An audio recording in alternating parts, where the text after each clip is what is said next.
हम बात करने जा रहे हैं राहु और केतु की। जी हाँ, राहु और केतु ने परिवर्तन किया है 18 मई को और ये 18 महीने तक रहने वाला है। देखिए, राहु और केतु जो ऐसे दो ग्रह हैं जो दोनों एक साथ परिवर्तन करते हैं, और एक और चीज इनके लिए खास होती है कि ये हमेशा एक दूसरे के सामने रहते हैं, 180 डिग्री पर रहते हैं। यानी जब राहु परिवर्तन करते हैं तो ही केतु भी परिवर्तन करते हैं, और इनका जो चेंज है एक दूसरे के सामने होता है और हमेशा साथ साथ होता है। देखिए, राहु और केतु हमेशा 18 महीने के लिए यानी लगभग 1.5 साल के लिए एक ही राशि में रहते हैं। यानी शनि तो 2.5 साल रहते हैं, पर राहु और केतु भी कोई कम नहीं है। इनका जो समय है, जो इनका स्पैन है टाइम का, वो भी काफी लंबा होता है। लगभग पिछले 1.5 साल से राहु जो है मीन राशि में चल रहे थे और जो केतु हैं वो कन्या राशि में चल रहे थे। लेकिन 18 मई को अब राहु ने अपना स्थान परिवर्तन किया है और वो कुंभ में आ गए हैं। और देखिए, राहु के लिए जो कुंभ राशि होती है शनि की राशि है और बहुत कंफर्टेबल होते हैं राहु यहाँ पर। और इसी तरीके से अगर हम केतु की बात करें तो केतु कन्या राशि में चल रहे थे और अब 18 मई से चेंज हुए हैं। जैसे जैसे राहु ने चेंज किया है, केतु ने भी चेंज किया है, और अब केतु जो है लगभग 1.5 साल तक सिंह राशि में रहने वाले हैं। देखिए, राहु और केतु जो होते हैं, हम सभी जानते हैं कि जब अमृत बट रहा था समुद्र मंथन के समय, तो इन दोनों ने पिया था और पूरा ये एक पावर मतलब हम कहेंगे कि पावरफुल ना हो जाए, इसलिए जो इनका सिर से इन्हें अलग कर दिया गया था। और जो राहु है ऊपर का हिस्सा होते हैं और जो केतु हैं वो नीचे का हिस्सा होते हैं, यानी धड़ होते हैं। तो इस तरीके से इन्हें छाया ग्रह माना जाता है। यानी राहु और केतु पूरी तरीके से प्लैनेट्स नहीं माने जाते, इन्हें छाया ग्रह माना जाता है। और जहां जहां राहु केतु होते हैं, यानी राहु अभी शनि के साथ रहेंगे तो वो शनि जैसा ही प्रभाव देंगे, और केतु सूर्य के घर में आए हैं तो डेफिनेटली जिस घर में ये लोग रहते हैं उसी ग्रह के अनुरूप फल देते हैं। तो देखिए, राहु और केतु एक बहुत बड़ा ट्रांजिट माना जाता है, और हम देख रहे हैं कि जैसे अभी विश्व के हालात बने हुए हैं, हर तरफ लड़ाई है, चाहे हम रशिया यूक्रेन की देखें, चाहे इंडिया पाकिस्तान की देखें या इजराइल गाजा की देखें, तो ओवरऑल एक राहु और केतु जब भी गोचर में आते हैं या जब भी स्थान परिवर्तन करते हैं तो कुछ ऐसा माहौल हो जाता है, क्योंकि कहीं ना कहीं राहु केतु जो हम कहेंगे एडी से रिलेटेड है, वेपन से रिलेटेड है, टेक्नोलॉजी से रिलेटेड है। तो इस तरीके से जो इनका प्रभाव है पूरे विश्व पर हमें दिखाई देगा। लड़ाइयाँ बढ़ सकती हैं और घर गृहस्थी में भी हम कहेंगे कि थोड़ा सा कलह का वातावरण रह सकता है। लेकिन इसका मतलब ये नहीं है कि सभी के साथ ऐसा होगा। किसी राशि पर ये अच्छा प्रभाव देंगे और किसी राशि पर ये खराब प्रभाव देंगे। तो देखिए, जो राहु है, जो हमने बताया कि ऊपर का हिस्सा होते हैं, यानी दिमाग, जिसे हम सिर का हिस्सा कहते हैं, बहुत ज्यादा चालाकी होती है राहु में। डिप्लोमेसी अगर हम कहें किसी व्यक्ति में होती है तो डेफिनेटली राहु डोमिनेटिंग कैरेक्टर होता है। और केतु जो है माइंडलेस प्लैनेट है। केतु की स्थिति ऐसी होती है कि सिर्फ धड़ है उनके पास, तो सोचने समझने का कार्य केतु नहीं कर सकते। लेकिन कहा जाता है कि केतु ऐसे ग्रह हैं, ऐसे छाया ग्रह हैं जो कहीं ना कहीं अध्यात्म को बढ़ाने वाले होते हैं। और इसके साथ साथ ही अगर हम देखें तो जो केतु की स्थिति है, यहाँ तक कहा जाता है कि जो आंखों वाला राहु नहीं देख पाता, या आंखों वाला राहु जिसे हम कहेंगे, या दिमाग वाला राहु नहीं पढ़ सकता, उसे बिना आंखों का, बिना दिमाग का केतु पढ़ सकता है। यानी केतु वाले जो व्यक्ति होते हैं, जिनकी कुंडली में हम कहेंगे कि केतु बहुत ज्यादा एक्टिव है, अच्छे नक्षत्रों में है, अच्छी स्थिति में है, तो उनकी इंट्यूशन पावर बहुत ज्यादा अच्छी हो जाती है। तो देखिए, राहु और केतु दोनों ही ऐसे प्लैनेट्स हैं, अगर किसी की भी राशि में हो, कहीं भी गोचर कर रहे हो, और ऐसा व्यक्ति अगर सात्विक बुद्धि रखता है, गिवर जो कहते हैं ना, देने वाला होता है, डोनर होता है, तो राहु केतु का ये गोचर किसी को भी परेशानी नहीं देगा।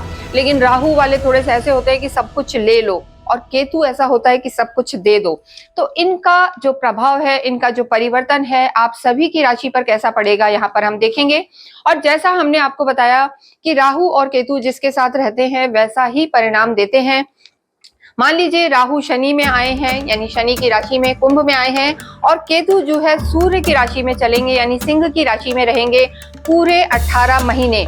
तो केतु और जो राहु है ये अपने अपने प्रभाव तो देंगे ही, लेकिन शनि और सूर्य के भी प्रभाव देंगे। और शनि और जो सूर्य हैं ये आपस में अति शत्रु हैं। इसके अतिरिक्त अगर हम किसी भी राशि की बात करें तो जिसकी राशि में, जिसके ग्रह में ये मौजूद हैं, उस ग्रह से संबंधित या उस भाव से संबंधित ये फल जरूर देंगे।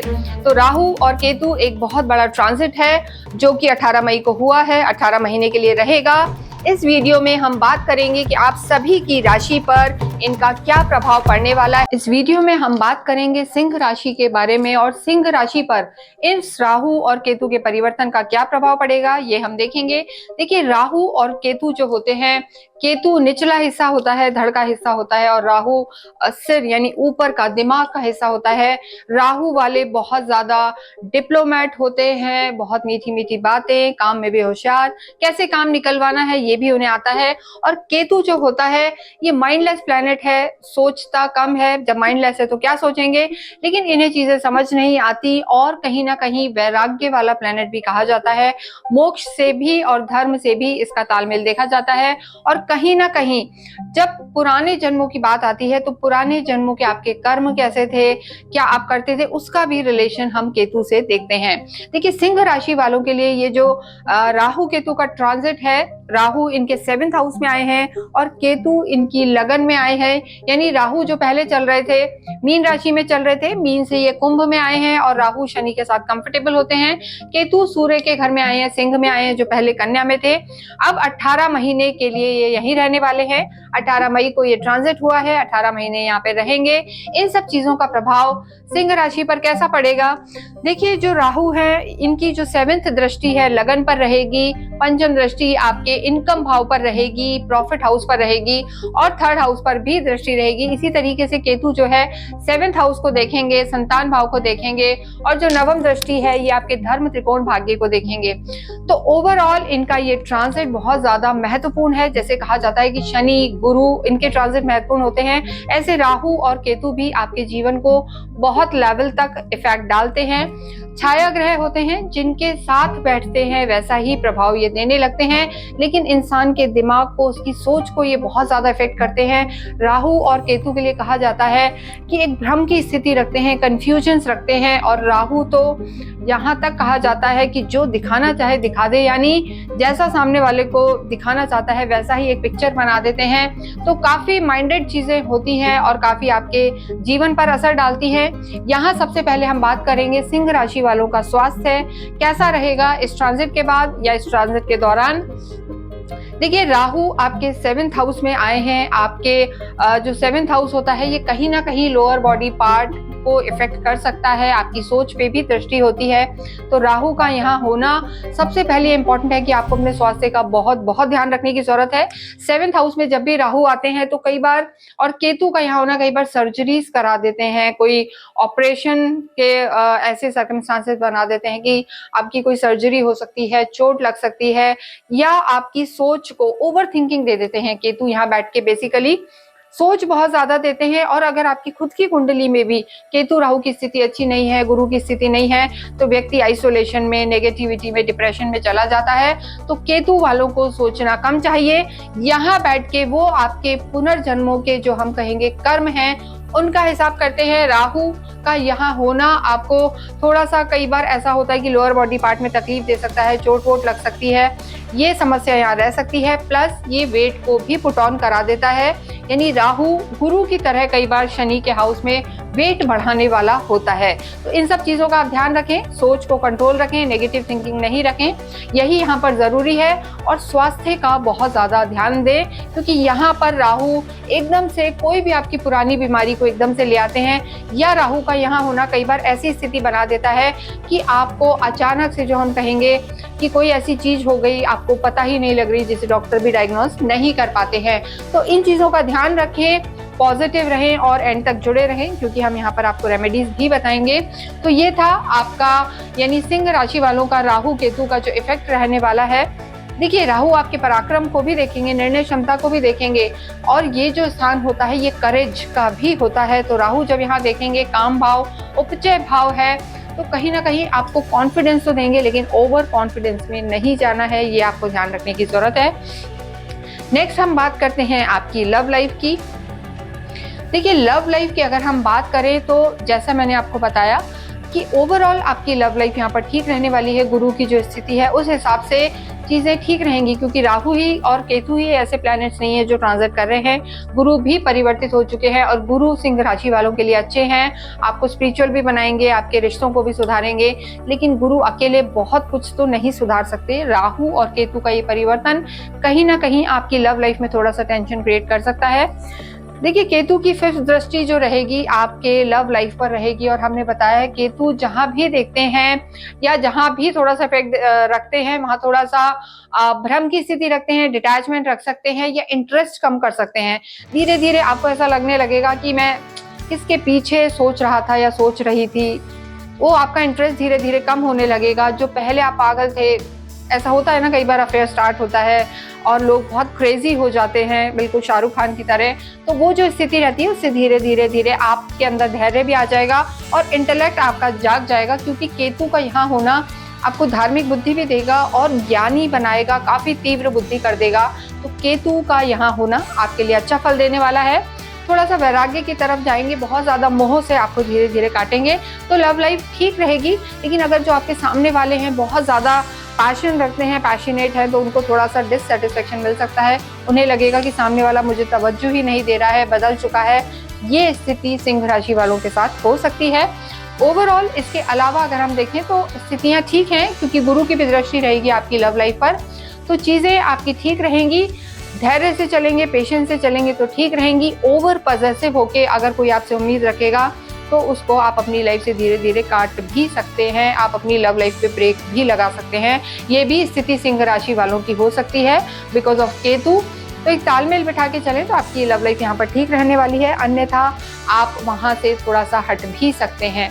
तो ये स्थिति रहने वाली है लव लाइफ की। और रिश्तों की अगर हम बात करें तो देखिए, राहु की दृष्टि आपके काम भाव पर है, 11th हाउस पर है, गुरु भी है, तो बड़े लोगों से आपको सपोर्ट मिलेगा, रिश्ते आपके अच्छे रहेंगे। बस थोड़ा सा एरोगेंस को कंट्रोल करना है। सिंह राशि वाले थोड़े अग्नि तत्व होते हैं, थोड़ा एडेमेंसी, मैं ही मैं हूँ, इन चीज़ों को थोड़ा सा छोड़ना है, तो आपके रिश्ते यहाँ पर अच्छे रहेंगे। डाउन टू अर्थ रहें, लो प्रोफाइल रहेंगे तो चीज़ें ज़्यादा बेहतर रहेंगी पर्सनल टर्म्स में। नेक्स्ट हम देखते हैं आपके वैवाहिक जीवन के बारे में। देखिए, 7th हाउस में आपके राहु हैं और यही आपकी मैरिड लाइफ का स्थान है।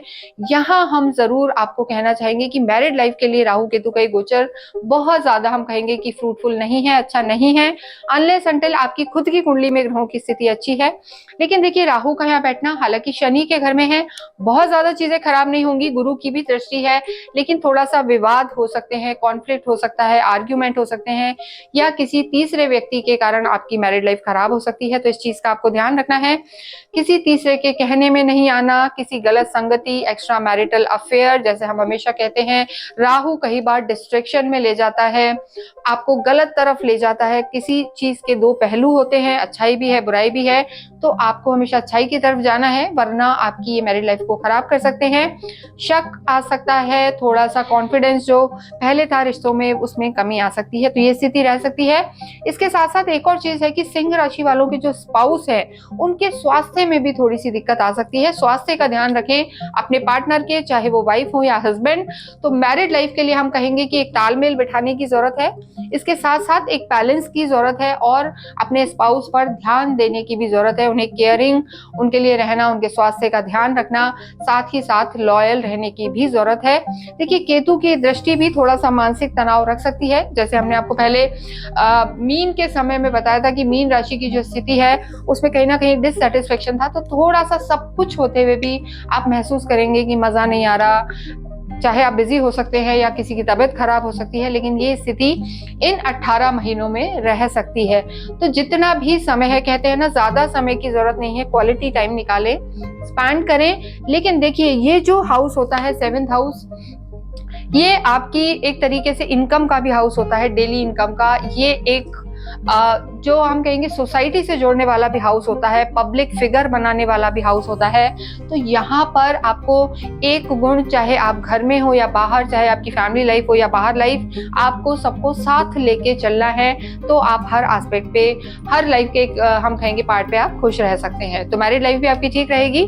जिन लोगों का विवाह नहीं हुआ है, विवाह करना चाहते हैं, सिंह राशि के लिए समय अच्छा है, क्योंकि राहु यहाँ बैठ के 7th हाउस को एक्टिव कर देंगे, गुरु की भी दृष्टि होगी, केतु भी देखेंगे तो मैरिज के बहुत योग बनेंगे। यानी सिंह राशि वाले जो लोग इस योग्य हैं, जिन्हें शादी करनी है, करना चाहते हैं, उचित समय है, तो उनके लिए ये जो समय रहने वाला है 1.5 साल का बहुत इंपॉर्टेंट है। इन्हें अच्छा मैच मिल सकता है। देखिए, राहु का 7th हाउस में होना पारिवारिक दृष्टि से बहुत ज्यादा अच्छा नहीं माना जाता है, तो तालमेल बिठाने की मैरिड लाइफ में आपको सबसे ज्यादा जरूरत है, तो इस चीज का आप ध्यान रखें, अन्यथा थोड़ा सा दिक्कत हो सकती है। और जिन लोगों का विवाह नहीं हुआ है उनका विवाह होने के पूरे चांसेस हैं। फैमिली प्लानिंग के लिए भी ये समय अच्छा है, क्योंकि गुरु की जो दृष्टि है, केतु की दृष्टि है, ये आपको जो आपकी फैमिली लाइफ है या आप जो फैमिली प्लानिंग कह सकते हैं उसमें जरूर सफलता दिलाएगी। नेक्स्ट हम बात करते हैं आपके कर्म क्षेत्र की। देखिए, कर्म के लिए सिंह राशि के लिए समय बहुत अच्छा है। हमने आपको पहले भी बताया है, उपचय भाव होते हैं और जो 7th हाउस में यानी तीसरे में, छठे में, 7th में और 11वें भाव में काम भाव कहलाते हैं। ये काम त्रिकोण बनता है और यहाँ पर राहु का होना कार्य की दृष्टि से आपको ओवरनाइट स्टार बना सकता है, सफल बना सकता है। यहाँ अगर आप टेक्नोलॉजी का सहारा लेते हैं, एआई का सहारा लेते हैं, हायर जो हम कहेंगे टेक्नोलॉजी में जाते हैं, तो बहुत ज़्यादा सोशल मीडिया पे अगर आप हैं तो आप सफल हो सकते हैं। बिजनेस की दृष्टि से, कार्य की दृष्टि से राहु का ये जो गोचर है सिंह राशि वालों के लिए बहुत अच्छा है। तो ओवरऑल अगर हम देखें तो कार्य की दृष्टि से ये बहुत अच्छा रहने वाला है। एक एडवांस स्टेज पे जाएंगे आप डेफिनेटली। फॉरेन से भी आपको फायदा हो सकता है। जो लोग कहीं विदेशों से काम कर रहे हैं या उनका विदेशों से किसी भी तरीके का आना जाना है, काम है, फॉरेन क्लाइंट्स आपके हैं, तो यहाँ पर आपको सफलता मिलेगी और फॉरेन से रिलेटेड काम भी आप कर सकते हैं। टेक्नोलॉजी भी यहाँ पर एड ऑन होगी। इसके अतिरिक्त जो डॉक्टर्स हैं, डेंटल डॉक्टर्स हैं, बीडीएस करा हुआ है, इलेक्ट्रॉनिक्स है, वो भी यहाँ पर सफलता प्राप्त करेंगे। तो ये जो हाउस है पब्लिक फिगर बनने का, समाज को साथ लेके चलने का, टीम को साथ लेके चलने का समय है। तो कार्य की दृष्टि से हम कहेंगे प्रोफेशनल लाइफ सिंह राशि वालों की बहुत अच्छी रहने वाली है। किसी भी तरीके की यहाँ पर दिक्कत नजर नहीं आ रही है। लेकिन पार्टनरशिप के लिए थोड़ा सा हम कहेंगे कि राहु का यहाँ होना और केतु की दृष्टि उतनी अच्छी नहीं है। बाकी धन की दृष्टि देखें, लाभ की दृष्टि यानी जो आपकी इच्छाएं थी, आपने मैनिफेस्ट करा, आपने सोचा कि आपको चाहिए गाड़ी, बंगले, घर या लग्जरी, भी यहाँ पर आपकी बढ़ेगी, क्योंकि उपचय भाव में राहु की दृष्टि होना, दोनों 3rd हाउस में भी, 11th हाउस में भी और स्वयं काम भाव में बैठना आपके करियर को एक नई ऊंचाइयां देगा। ये बात पक्की है। आप हमें बताइएगा भी कमेंट बॉक्स में लिख के। तो ओवरऑल जो स्थिति है अच्छी बनी हुई है, धन की स्थिति भी अच्छी है, लेकिन जो आपको खर्चा करना है सोच समझ कर करना है, अन्यथा वहां पर थोड़ा सा दिक्कत आ सकती है। बहुत ज्यादा दिक्कत तो नहीं कहेंगे, लेकिन फिर भी थोड़ा सा आपको संभाल के चलना है। विद्यार्थियों की हम बात करें तो विद्यार्थियों के लिए भी ये समय अच्छा है, लेकिन केतु की दृष्टि थोड़ा सा भटकाव रख सकती है, कंफ्यूजन रख सकती है। पढ़ेंगे आप, लेकिन विद्यार्थियों को लगेगा शायद पूरी तैयारी नहीं हुई है या उतना ज़्यादा जो आप कॉन्फिडेंट फील नहीं करेंगे। तो उसके लिए हम आपको उपाय बताएंगे, उन्हें आप फॉलो करें, अन्यथा रिजल्ट्स आपके अच्छे रहेंगे। आपको खुद एक कॉन्फिडेंस नहीं आएगा, लेकिन रिजल्ट्स अच्छे रहेंगे, बुद्धि तीव्र रहेगी। तो विद्यार्थियों के लिए भी ये समय अच्छा ही है। ओवरऑल हम आपके अध्यात्म की बात करें, भाग्य की बात करें, तो देखिए आध्यात्मिक आप होते हैं, गुरु की दृष्टि बहुत अच्छी है, धर्म त्रिकोण पर भी दृष्टि है, भाग्य भी बलवान है इस समय। और जून के बाद आपकी चीजें और बेटर होंगी, क्योंकि जो ये प्रभाव है राहु केतु का, ये लगभग 29 मई के बाद पूरा प्रभाव दिखाने लगेगा और जून में मंगल भी परिवर्तित होंगे। तो सिंह राशि के लिए आने वाला समय बहुत अच्छा रहेगा। बस उन्हें जो ध्यान रखना है, उन्हें अपने स्वास्थ्य का ध्यान रखना है, साथ ही साथ अपनी मैरिड लाइफ में भी थोड़ा सा संभल कर चलना है और कोई शॉर्टकट नहीं अपनाना, गलत तरीके में नहीं जाना, यही आपके लिए जरूरी है। पूरा राहु केतु का ये गोचर आपको फेमस भी बनाएगा और बुद्धि को भी तीव्र करेगा। इसके अतिरिक्त अगर आप पूरे ही महीने, हम कहें कि 18 महीने आपको राहु की पूजा करनी है, भैरव देव की पूजा करनी है, संडे के दिन अवश्य ही भैरव मंदिर जाना है, भैरव नामवली का आप जरूर से पाठ करें, गणपति की आराधना करें, गणेश जी की आराधना करें। इसके साथ साथ जो आपके लॉर्ड हैं सूर्य देव, उनको जल चढ़ाएं, आदित्य हृदय स्रोत का पाठ करें। किसी भी आवश्यक काम के लिए जाएं तो थोड़ा सा दही चीनी खा के जाएं। इसके अतिरिक्त आप इस दौरान अवश्य ही संडे के दिन उड़द की दाल या उड़द से बनी हुई किसी भी चीज़ का दान अवश्य करें। आप चाहें तो भैरव मंदिर में इमरतियों का भोग भी लगा सकते हैं, इससे आपको काफ़ी लाभ होगा। इसके अतिरिक्त अगर आपकी कोई क्वेरी है तो आप हमसे संपर्क कर सकते हैं। जाते जाते कमेंट बॉक्स में अवश्य ही ओम राम रावे नमः लिखें। और ओम सूर्याय नमः लिखें। Thank you.